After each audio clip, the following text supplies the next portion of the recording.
Shalom. Kali ini kita akan bahas satu tema yang ringan, yaitu sahabat.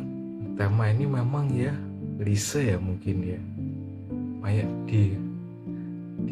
di khotbah di gereja dan sebagainya.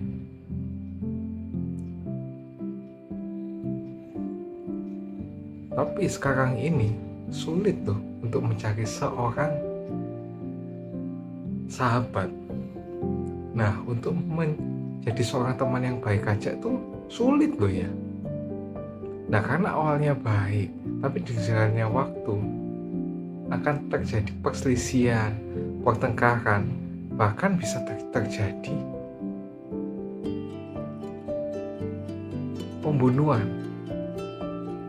Nah, kali ini kita belajar gimana sih kita menjadi seorang sahabat. Yang katanya Amsal 17:17 itu, seorang sahabat menaruh kasih setiap waktu dan menjadi seorang saudara dalam kesukaran. Nah, arti dari sahabat menurut 1 Samuel 18 ayat 1-3 yaitu jiwa dari dua orang berpadu dan mengasihi sahabatnya seperti dirinya sendiri. Dan ini bukan ayat untuk mendukung LGBT ya, salah ya ini. Karena kasihnya di sini bukan eros. Filia ya, filia itu kan kasih persahabatan. Kok eros kan kasih cinta nafsu gitu kan. Nah, berpadu jadi satu ini artinya apa yang dirasakan oleh sahabatnya dirasakan juga olehnya. Kita juga bisa belajar kesahabatan dari seorang anak raja Saul yang bernama Yonatan dan juga Daud, seperti yang ada di 1 Samuel 20 ayat 1-43.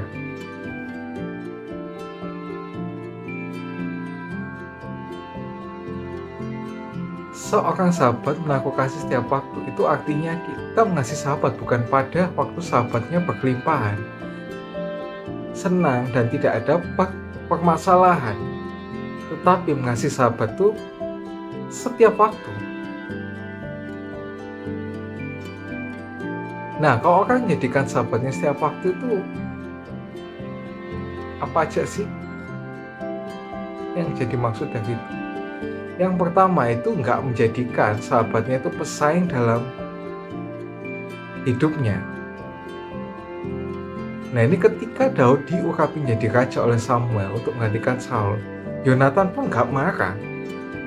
Walaupun Yonatan sebenarnya bisa marah, karena dia itu kan anaknya Saul. Dia harusnya berhak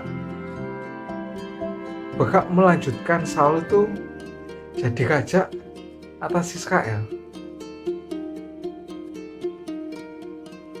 Nah, tapi di sini malah Yonatan tuh mendukung Daud jadi raja.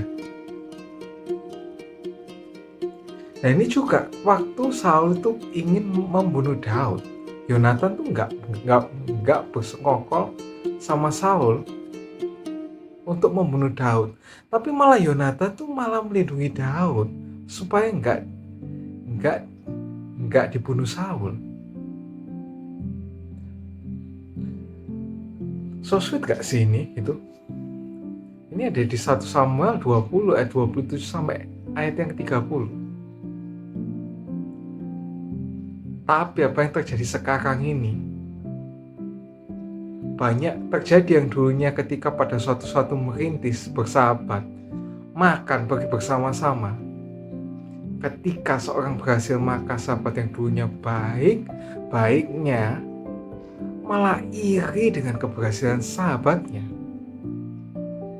Dia mulai merencanakan hal-hal yang jahat dan sekarang menjadikan sahabatnya pesaing dalam hidupnya. Sudah nggak ada kasih. Ini bisa terjadi saling bunuh-bunuhan, baik bunuh secara fisik maupun bunuh secara karakter. Bunuh secara karakter ini apa sih? Sifat-sifatnya yang jelek ini diceritakan pada orang lain. Nah, ini di Mazmur 37 ayat 7 berbunyi, jangan marah karena orang berhasil dalam hidupnya. Nah, ini jadi pengingat kita, kalau teman kita berhasil ya kita dukung. gagal pun kita kasih semangat. Yang kedua, tidak mengkhianati sahabatnya atau setia pada sahabatnya. Yonatan tuh tetap setia sama Daud. Yonatan tuh nggak menunjukkan tempat persembunyian Daud tuh sama Saul. Yonatan tetap setia sama Daud. Di sini Yonatan tuh juga nggak mengkhianati Daud. Bukti bahwa Yonatan tuh setia sama Daud tuh ada di 1 Samuel 20 ayat yang ke-8 dan ayat yang ke-9 yang berkata, "Jika demikian tunjukkanlah kesiaanmu kepada hambamu ini, sebab engkau telah mengikat perjanjian di hadapan Tuhan dengan hambamu ini. Tetapi jika ada kesalahan padaku, engkau sendirilah yang membunuh aku. Mengapa engkau harus menyerahkan aku kepada ayahmu?" Tetapi jawab Yonatan, "Jauhlah yang demikian itu, sebab jika ku ketahui dengan pasti bahwa ayahku telah mengambil keputusan untuk mendatangkan celaka kepadamu, masakan aku tidak memberitahukannya kepadamu?" Di dalam dunia ini banyak orang yang berkhianat. Dengan mudahnya orang berpaling dari sahabatnya. Pada waktu sahabatnya berhasil, kita seringkali ikut nimbrung atau minta pekerjaan. Nah, ketika pekerjaan yang kita diberikan sudah mulai berhasil dan usaha kita ada hubungannya dengan usaha kita, seringkali kita mengambil customer-nya, menghasut supplier-nya, dan tidak memberikan barang. Nah, ini yang terjadi sekarang ini. Orang iri hati dan lebih mementingkan diri sendiri dan akhirnya mengkhianati. Firman Tuhan dengan jelas mengatakan dalam Yakobus 3 ayat yang ke-16, "Sebab di mana ada iri hati dan mementingkan diri sendiri, di situ ada kekacauan dan segala macam perbuatan jahat."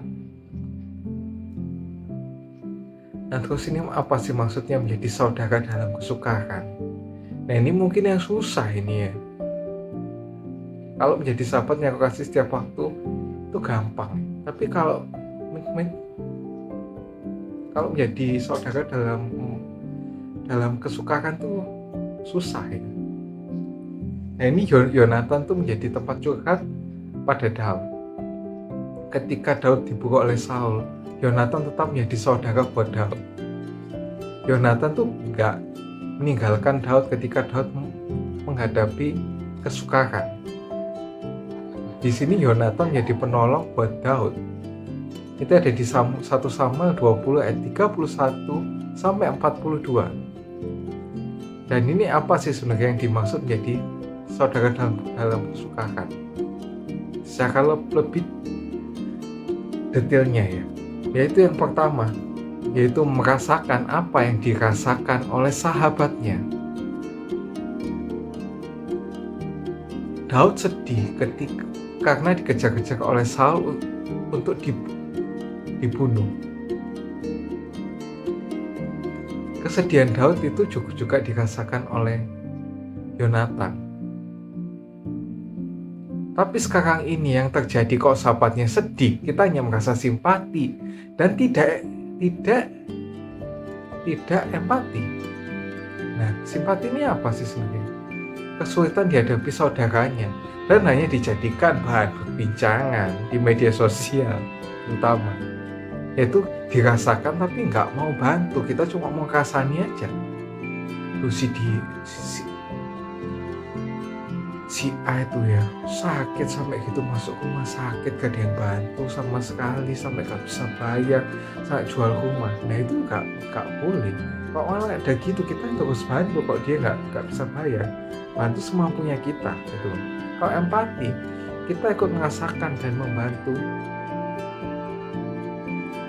kesulitan sahabatnya. empati itu berarti kalau misalnya ada sahabat kita sakit, kita bantu semampunya. Meskipun kita nggak bisa bantu sekat dana untuk misal bayar rumah sakitnya. Nah, kita bisa lah mungkin ya bantu keluarganya untuk jaga dia di rumah sakit, atau mungkin yang kita bisa masak itu kirimin makanan yang yang yang bisa dia makan waktu itu supaya dia dia bisa cepat sembuh. Nah, ini ada di Lukas 10 ayat 25 ayat yang 30 sampai 37. Dan ini merupakan kisah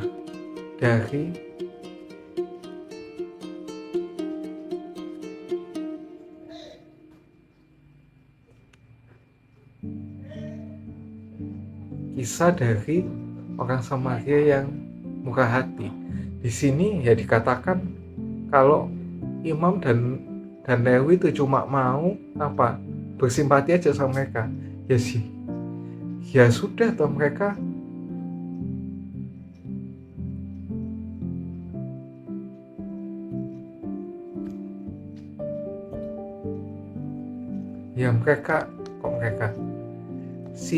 si korban dari penyamun itu hampir mati ya sudah, pokok cukup tahu ya cukup tahu. Tapi kalau yang berempati kayak yang dilakukan oleh orang Samaria, nah ini for your information ya, orang Samaria itu dibenci sama orang Israel karena orang Samaria itu merupakan hasil perkawinan campur dari Israel dengan bangsa-bangsa lain waktu pembuangan. Ya. Nah, maka kita tuh harus bisa merasakan apa yang dirasakan oleh sahabat kita. Dan kita nggak cuma oh ya gitu aja. Nggak cuma cukup tahu aja. Tapi kita juga bisa tolong. Minimal sih tolong dalam doa. Tapi kalau tolong dalam doa itu ya minta tolong lah, didoain sungguhan nih, jangan cuma sekedar diomong, bantu dalam doa ya karena itu paling gampang diomongkan, tapi kadang kita itu nggak mau melakukan itu gitu. Kalau kita bisa bantu dalam dana, tenaga, waktu ya kita bantulah gitu. Nah, ini yang paling terpenting ini yang terakhir, yaitu tidak bergembira ketika sahabatnya itu mengalami kesukaran. 1 Samuel 20 ayat 34 berkata, sebab itu Yonatan bangkit dan meninggalkan perjamuan itu dengan kemakan yang menyala-nyala. Pada hari yang kedua bulan baru itu, ia tidak makan apa-apa, sebab ia bersusah hati karena Daud, sebab ayahnya telah menghina Daud.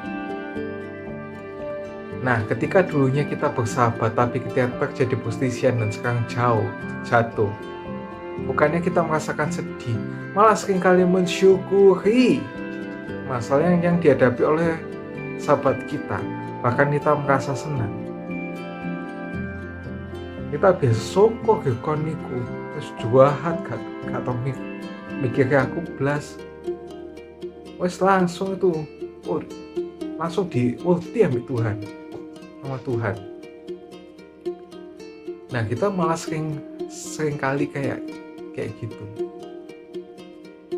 Itu bukanlah sifat dari kasih, karena kasih itu tidak bergembira di atas penderitaan orang lain tidak bergembira di atas penderitaan orang lain. Ya, kita lihat dulu kan di 1 Korintus 13 sifatnya kasih itu kayak apa. Di ayat yang keempat sampai ayat yang ke-8. Kasih itu sabar, kasih itu murah hati, ia tidak cemburu. Ia tidak megahkan diri dan tidak sombong. Ia tidak melakukan yang tidak sopan dan tidak mencari keuntungannya sendiri. Ia tidak pemakai dan tidak menyimpan kesalahan orang lain. Nah, ini yang tadi dimaksud. Ia tidak bersukacita atas ketidakadilan. Nah, ini termasuk penderitaan ya, ketidakadilan. Tapi karena kebenaran, ia menutupi segala sesuatu, percaya segala sesuatu, mengharapkan segala sesuatu, dan sabar menanggung segala sesuatu. Kasih tidak berkesudahan, membuat akan berakhir, bahasa kau akan berhenti, dan pengetahuan akan lenyap. Di situ kita nggak boleh ya bersenang-senang di atas penderitaan orang lain ya. Ini ayat yang paling pamungkas, ayat yang paling terakhir di Mazmur 32 ayat 12 sampai ayat yang ke-16. Mereka membalas kebaikanku dengan kejahatan. Perasaan bulus mencekam aku, tetapi aku ketika merasa sakit, aku memakai pakaian kabung. Aku menyiksa diriku dengan berpuasa. Doaku kembali timbul dalam dadaku. Seolah-olah temanku atau saudaraku lah yang sakit. Demikianlah aku di dalam dada. Demikian aku berlaku. Seperti orang yang berkeluh kesah dalam kematian ibu. Demikianlah aku tunduk dengan pakaian kabung. Tetapi jika aku tersandung jatuh, bersukacitalah mereka dan berkerumun melawan aku. Orang-orang yang asing, tidak ku kenal, menista aku dengan tidak henti-hentinya. Dengan fasik, mereka mengolok-olok terus dan menggetakkan giginya terhadap aku. Nah, jadi kita tuh harus apa ya? Kalau kita punya sahabat, punya empati lah, baik dalam suka maupun duka. Karena suka dan duka itu nggak cuma ada di pernikahan, tapi juga ada dalam persahabatan kita dengan sahabat-sahabat kita. Kalau kita punya satu sahabat, tolonglah dijaga, jangan sampai buat konflik sama dia. Kasihan, apalagi kita punya satu bestie, tapi akhirnya malah hancur karena konflik.